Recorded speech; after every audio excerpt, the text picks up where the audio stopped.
John B from PhoneArena here. I'm at the Sprint event here with Sharp. I'm doing a first look comparison between the just announced Sharp AQUOS Crystal and the HTC One M8. Now this one is the Harman Kardon edition for Sprint.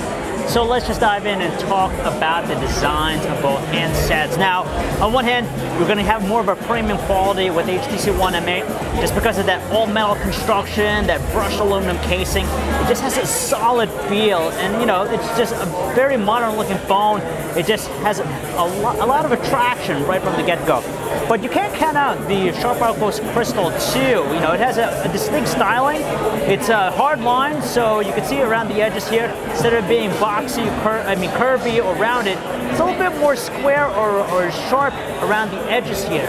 So it has that going for it. The choice material is not as premium, so it's like this plastic finish combined with this almost somewhat metal frame around the sides. So for a mid-range phone, it's really nice. But at the end of the day, when it just comes to sheer traction, you're going to get just a little bit more premium quality with the HTC One M8. But you can't count out the Sharp AQUOS Crystal just because it really catches your attention for its edgeless display.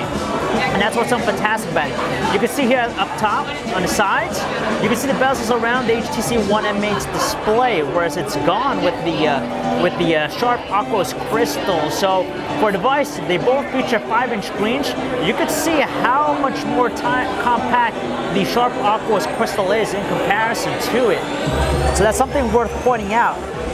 As far as their displays, both 5 inches in size, 1080p resolution here with the HTC One M8, 720p, so the obvious advantage goes to HTC's offering. But honestly, when we look down into it, you look at fine text from a normal distance, you're not going to notice a whole lot of difference. 720p is still sharp enough to be effective for most people here. As far as cameras, you get an 8 megapixel rear camera with the Sharp AQUOS Crystal versus the 4 megapixel ultra pixel camera with the HTC One M8. I'm not sure what the quality is like, but you know, hopefully it's going to pan out well for the Sharp AQUOS Crystal. But you have the neat effects, the dual effects with the HTC One M8.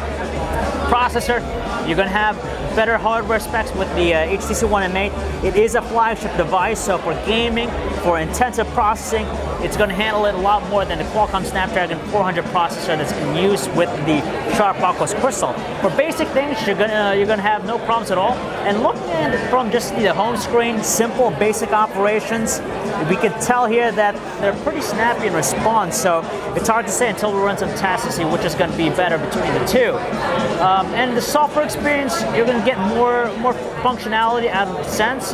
It has more of a modern look too in comparison to what the AQUOS Crystal has to offer. Though it's just nice that it's pretty much stock Android 4.4.2 KitKat. Pricing, $200 for the HTC One M8. You're going to have free with a tier contract through Sprint, so the aggressive price point is something to be worth noted about with the AQUOS Crystal. So that's a quick first look between these two handsets, guys. If you want to learn more about them, you can check out our website, PhoneArena.com. John B. Thanks for watching.